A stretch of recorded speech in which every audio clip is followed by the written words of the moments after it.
Welcome to Jolene's Books and Writers Talk, where stories begin long before the first page, and writing is more than words on a screen. I'm your host, Jolene MacFadden, and each week I sit down with authors and publishing professionals to talk about craft, creativity, and the real life behind the books. These episodes are sponsored by Southern Dragon Publishing. Please take a few seconds and hit the like button, share this and other episodes, subscribe to our channel, and even leave a nice comment below. Let's begin. I'm Kerry Kreisman. I live in St. Petersburg, Florida, and I wrote Accidental First Lady on the front lines and behind the scenes of local politics in 2021. It is my story of life as a 22-year political spouse to my lawyer turned politician husband. Over a bottle of wine one evening, a friend posed the question to my husband to run for local office. And after we thought about it for a couple days, we dove in head first. And 8 campaigns and 22 years later, I had a story. So this is my non-political story about the person behind the politician and also beside the politician, navigating life, sustaining friendships, nurturing a marriage, raising kids, all of it, but in the public eye. I don't envy any spouse of a politician. They're almost as bad as lawyers, I'm sorry to say. All righty. Now, we're not going to discuss politics. We're going to discuss Not at writing and all. your writing Yeah. process. And are you traditionally published or self-published?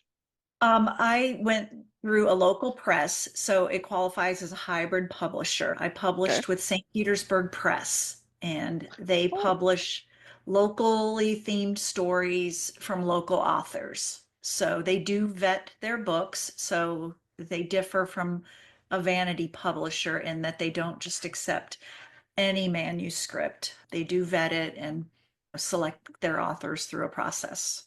and do they help you with your marketing or is it strictly just the publication stuff? They can make referrals to possible companies, or not really companies, but sources of people if people want to hire. I learned the author marketing on my own actually Okay. when I first published. I wouldn't do it the same if I was doing this all over again, knowing what I know now. But this is a lesson for other aspiring authors, even published authors. You need to start marketing before your book comes out and building that audience. It sounds obvious now, but at the time I did not know that. And I kept my book almost a secret because my husband was still in office when it was coming out. And I didn't want my book to be the subject of a news story, even though it is truly non-political. It's about my experiences. It's not a retelling of his career. With that said, when my book came out, another local author reached out to me and said, "Hey, would you like to grab coffee? I can give you some pointers on author marketing. I'm a former reporter and I now make my living as an author." And so we are friends now. And she reached out to me, and that was the start of it. And then I taught myself the rest of the author marketing. And I actually have presented webinars and workshops on author marketing as well as a result at the request of my publisher. So while they don't, they have made it available through my teaching to their new and almost published authors.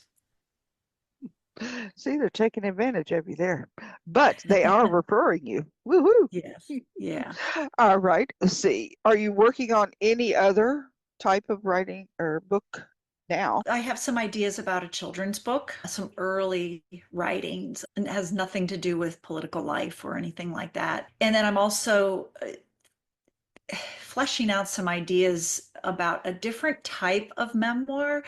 It's about 15 years of raising guide and service dogs for an accredited organization that we've been involved in here in Florida for the last 15 years. And while I don't believe that authors need to respond to requests for writing, I've had many people suggest, "I can't believe you haven't written about dogs. Are you going to write about dogs?" Or because people know that's what we've been doing and for many years. And so I've started, I probably have about 3 or 4 chapters of that written, but still honestly fleshing out exactly the stories that I'm going to tell. It's not going to simply be a recounting of here's what we did in order year by year. That's I can make a list all day Okay. long. That's not necessarily a story. Yeah, So you're so looking I am, for your hook. yes, I'm working on it. I know there's a lot of dog books out there too for that reason, and I don't want it to be just another their tale of inspiration playing on the word tale. That's not what I want to write. As a children's writer, would you consider using a pen name to separate the two writings? I haven't thought of that, to be honest, but it's an interesting question and it gives me some food for thought, but I have not thought of that yet. Generally, it helps in the marketing if you can Hmm. separate the two. I'm a nonfiction writer to begin with. I wrote about work camping and volunteering in the state of Florida as a work camper and traveling in an RV with my mother. I did that, and then I got some certificates in digital marketing, and I wrote about that to help authors, and I taught myself every aspect of it. So anyway, now I was told by my mentor that I had to delve into fiction, which is a whole different other realm. Yes. So I do have a separate Okay.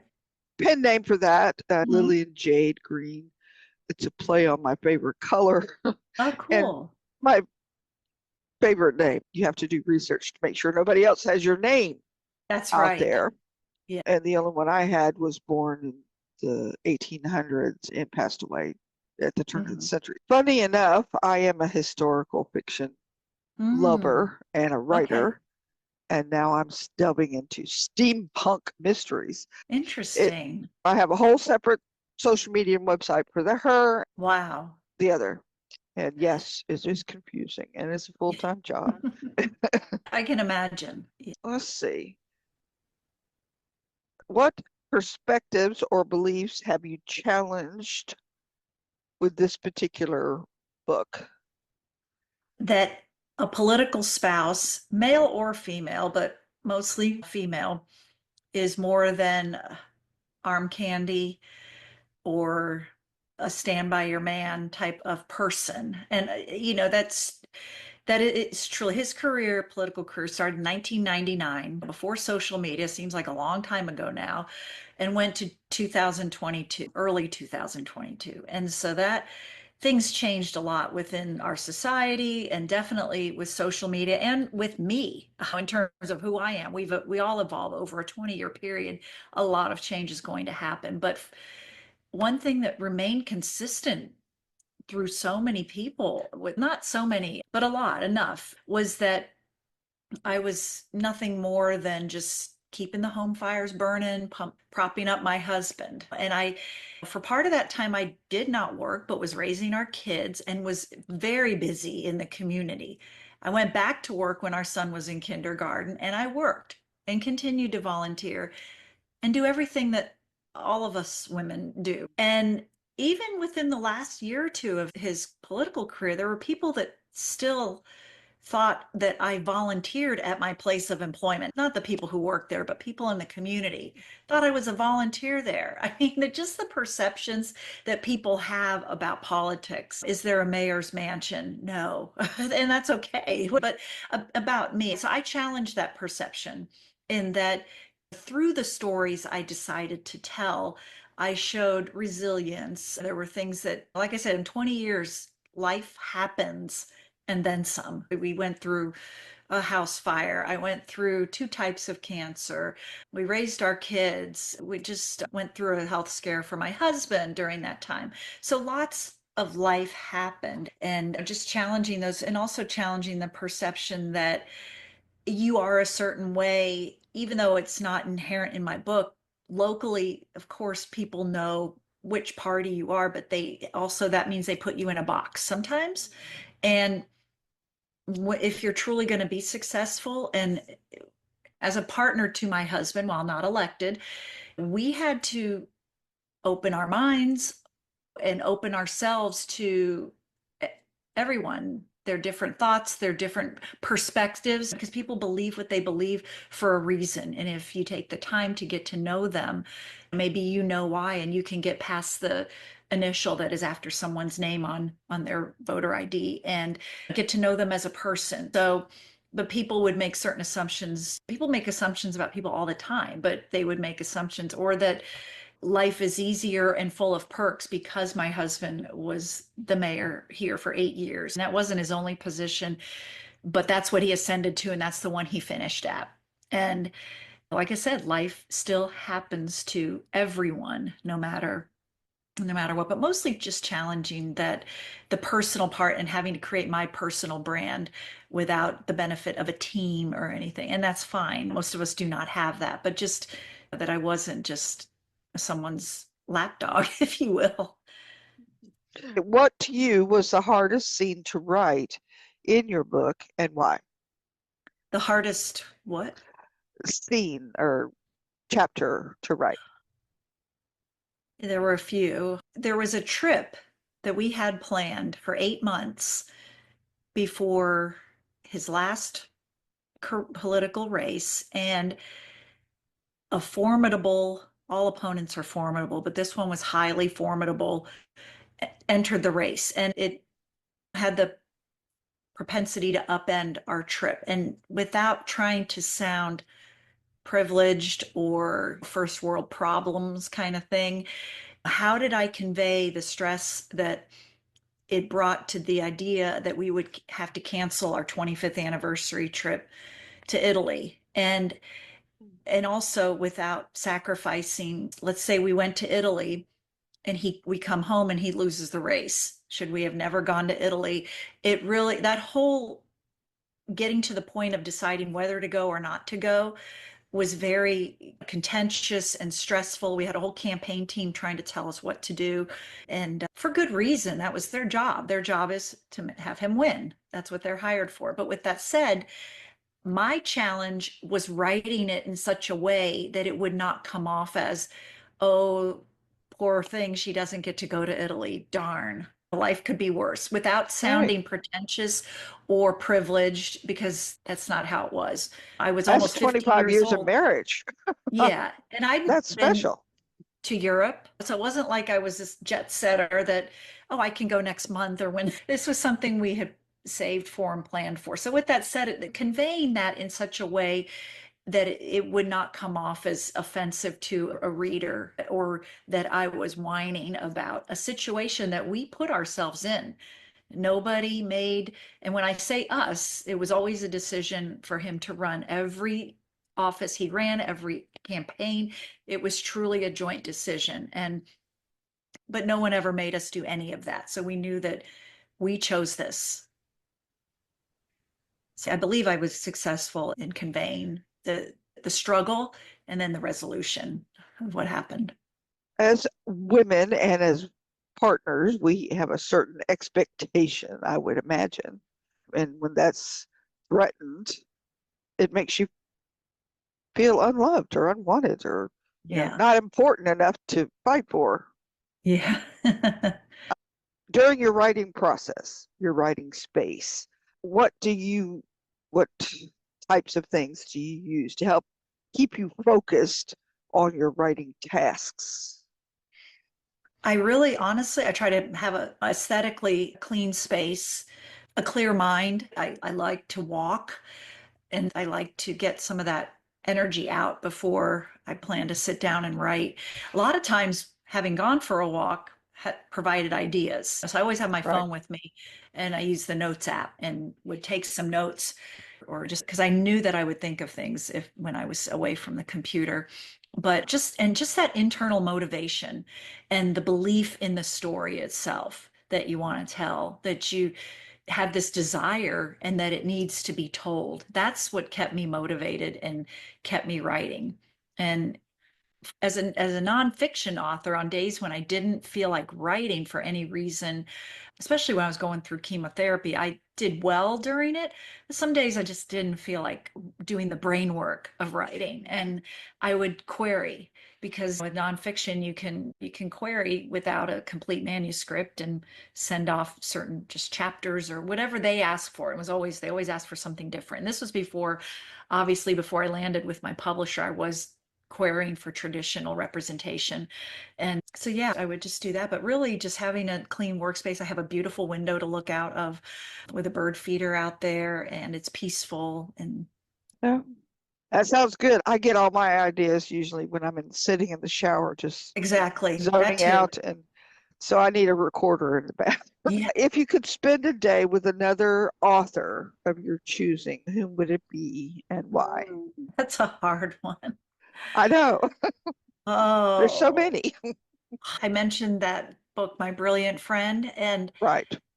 besides the children's book idea, I hadn't thought too much about writing fiction, but to me, writing fiction seems so daunting, especially the dialogue that you have to use that's different from nonfiction. And I would love to spend time with Elena Ferrante, whoever she or he may be. Like I said, I assume it's a woman, but you don't know. I enjoy listening to audiobooks more than holding a book in my hand to read, more because of the time of day that I read. I don't read at night.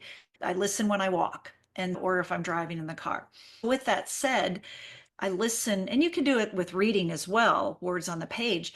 But I listen for the story, but I also listen for how sentences are crafted, the chapters are laid out. So I'm like, I try not to analyze while I'm taking in the story, but I would love to pick her brain about the dialogue and the stories. And I don't think this is not a book, but I believe this person is an author. My husband and I just started watching this television series. I don't know if you ever watched it. I stayed away from it because I thought it was sappy and I didn't want to go there. I didn't want to watch something like that. But it is a beautiful show and it spans different decades and the stories are interwoven without losing the intent, without losing interest, and everything makes sense. And every character is so well developed, not just the main characters, but all the ones on the periphery. I would love to tap that person's brain or pick that person's brain as well. Whoever wrote, and I hate to say I don't know, whoever wrote the series This Is Us. And then I'm sure that throughout the 6 years that it ran, they had different writers as well. But as far as a book author, Elena Ferrante, since that's on my mind right now. All righty. What book are you currently reading? Intermezzo by Sally Rooney. And are you enjoying that? I think I was more interested in it because of the hype, and I watched Normal People on Netflix, but I didn't read her other book, Normal People. She has other books as well, but I just was intrigued, and it was available at the library while I was waiting for another one. I try to use our library's audiobooks as much as I can. I'm probably about three-quarters of a way through it, and that's another one that dialogue is very heavily employed and done well. I read that it appeals mostly to millennials more, so maybe that's why I'm not turned off by the. I heard that it also gets better, it amps up. So I'm probably getting to that point right now. I think a lot of times they have to take a long time laying everything out and the scenes and the settings and all the history of these people so that we understand why they are the way they are. Like I said, with reading and or listening, I'm learning while I'm taking in. I'm looking forward to starting The Art Thief. That's my choice for my book club, which I'm going to start right after I finish this. Cool. What books have you read more than once in your life? Uh, What is your go-to read? None recently, but when I was little, I used to read the biography of Helen Keller over and over again. So maybe I enjoyed it. Not that was a biography, not a memoir necessarily. I was 6 years old, but I remember reading it repeatedly. I read all the Disney classics over and over again. And there's so many books out there. So I Mhm. don't really reread them. I try to read as much as I can. I find that's true of most authors. Our TBI TBR pile is so high, we've got too Mhm. much. Now, for the last and fun question that I've been asking everybody, if you could invite any three people in the world throughout time to dinner, who would they be and why? Wow. Oh man, that's I know I ask difficult questions, don't I? I've heard that question before. I just wasn't expecting it. Yeah. Okay. Jimmy Buffett, Oh, because he's a poet, not just a parrot head. And I liked him as a 13-year-old when a lot of my friends were obsessed with Sean Cassidy or Leif Garrett. I know we did have the pleasure of meeting him a couple of times because of the political career, but to pick his brain and really talk to him about his writing, I think he's more talented than people give credit. Let's see, Michelle Obama. I do emulate her because while she's on the scale like here with politics and I was here, some of our life path with the way our husbands approached it and even our kids and how our families were formed, there's some similarities. And that's the thing with memoir is that people read it and they can see themselves in your story sometimes. Yes. I've had the pleasure of meeting her once. Of course, those things are always so quick, but I would just love to talk with her woman to woman, mom to mom. Those are two people. Now, I know there's someone in history. Did you say author? She is an author. Did you say Oh, authors or just anyone? anybody. Okay. Maybe God. I know that's a loaded answer, if you will, in terms of what God do people believe in, what God do these listeners believe in, but maybe just to, if you could pick that brain for inspiration, answers. I don't have anything that I'm waiting or needing an answer for. I accept things when they happen and don't I've come to understand that we don't always get the answers we're looking for anyway. So you just need to accept and move on with when anything happens or what any questions we might have in life. But what an experience that would be if you had a chance to, when someone challenged that to say they have conversations with God, but I'm talking about across a table or walking, that kind of conversation. An ordinary sit down at the table, have a meal, Yeah. talk kind of thing. Yeah, in whatever form God Absolutely. is. Some believe God is a woman. My husband's Jewish, and some women in the Jewish faith have referred to God as Hashem. I was raised Catholic, so there's certain practices and beliefs that we have in terms of how we approach that. But yeah, I think those Yeah. three would make a really fun dinner party.